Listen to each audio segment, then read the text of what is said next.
Assalamualaikum. We are from Group 2. We will present our group project for ECO099.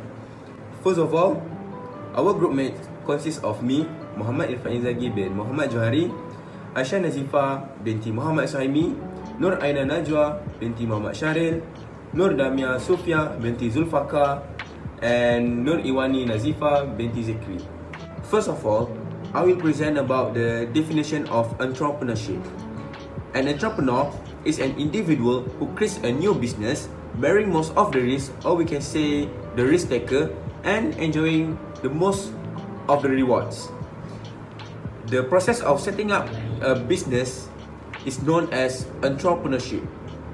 The entrepreneur is commonly seen as innovator, a source of new ideas, services, goods, and business. Next, I will talk about the differences between entrepreneur and social entrepreneur.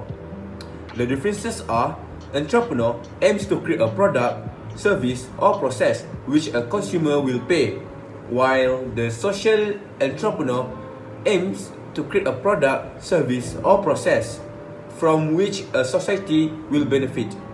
In essence, entrepreneurs aims to create a commercial value, whereas the social entrepreneur aim to create a social value. The Malaysian government has announced that the country will enter the transition to endemic phase of COVID-19.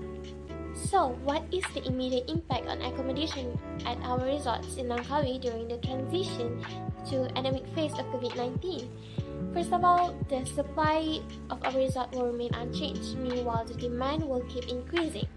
This is because more people will start booking resorts for a vacation since there is no lockdown implemented and people are free to travel anywhere they want during the transition to endemic phase of COVID-19. So here we could see clearly on the supply and the demand curve. The supply curve is labeled as SS1 and the demand curve is labeled as DD1. We could see that the supply curve is remaining constant, meanwhile the demand curve is shifting to the right as labeled in the red line and DD2. And lastly, the equilibrium price and also the equilibrium quantity is increasing, as you could see in the labeled as a P star to P2 and Q star to Q2.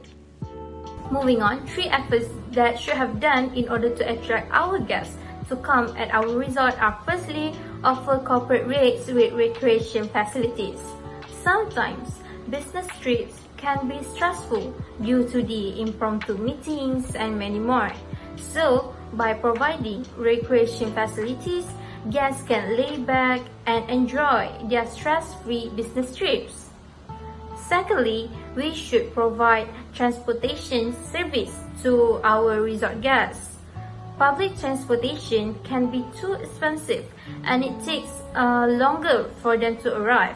Thus, resort management can provide transportation service from the airport to the resort so that our guests can save money and time. And finally, resort management needs to improve check-ins and check-out speedy. Some guests need to be in some places in hurry. Hence, they need quick service from the resort so that they would not waste their time at the resort. All of these recommendations can be used to attract guests to come and stay at our resort. That's all from me. Next, identify any 2 government incentives to boost the tourism industry. One of the government incentives to boost the tourism industry is by providing special assistance to all tourism companies in order to promote tourism either domestic or international during the endemic phase of COVID-19. For example, during budget 2022, the government has planned to allocate RM85 million to assist a number of more than 20,000 tourism operators that has been registered under the Ministry of Tourism, Arts and Culture MOTAC for a period of 3 months.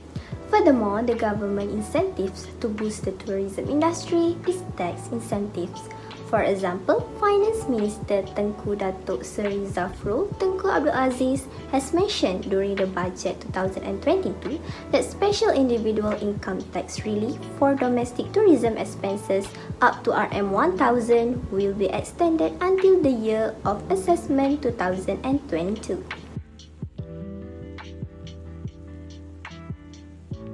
Assalamualaikum and hi, I'm Iwani and I'm going to proceed with the presentation. So, our next question arises on an inspiring entrepreneur and their characteristics which have led them to success. In this presentation, I'm going to talk about a renowned entrepreneur, Hanis Zadika. Cakenis began as a small business in 2015 founded by a young entrepreneur named Hanis Zadika. Initially, all honey scarves were made using fabric varieties, but they started mass producing it. Hanis since then has grown as a more successful entrepreneur with many other emerging firms. So first of all, the first characteristic that contributed to her journey is that she has visionary and leadership qualities. She was the one who led her entire team to the current level of achievement. Hanis was a visionary leader who came up with brilliant ideas for creating and marketing their new product with the help of her team. Hence, Hanis Zadika's brand continued to flourish and branch out with many more designs and goods as a result of such entrepreneurial abilities. Now, moving on to the next characteristic. Hanis is a person that is incredibly open-minded. She would frequently hold discussions with her staff to exchange ideas and strengthen bonds. This criteria has aided her business growth by allowing everyone's idea and plan to be put to work and perfected in order to generate a high quality end product. She accepts and implements ideas from her team members rather than relying solely on her own, ensuring that any incredible inventiveness is not wasted. In addition, Hanis Zadika is also an ambitious person. With her brand Cakenis and other brands, she also dreams of seeing her brands entering the world market. One of the people that inspires her to indulge in the business world is her mother, who runs a business called Recipe Nani Rostam to fill her leisure time. She first entered into the entertainment scene in 2008 when she participated in an online reality television named Malaysian Dream Girl and gained the second runner-up title. And since then, she has acted in several movies and also television shows. Now, with a total of 6.2 million followers on Instagram, she became one of the most successful entrepreneurs in Malaysia, with Cakenis as main brand with other side brands such as Tuju Advance. Hanis is also a hardworking person. As we all know, she is a mother of 2 children. Being a wife and mother while holding a celebrity title will never be easy for her. However, she managed to adapt to her fresh and new environment and still commit to her responsibilities very well. She always shows a lot of parenting tips in taking good care of her children. When she is not working, you will find her doing activities with her family, cooking, decorating the house, and having friends over. Although being in the public eye sometimes attracts critics, she will never let those words bring her down. She once said, "If you allow criticism to be a setback, it will be a setback. When you focus your time and your energy on things that matter, you can zone out from all the noise and also distractions." Thank you for watching our video. If you have any question for us, feel free to leave your question in the comment section. Bye!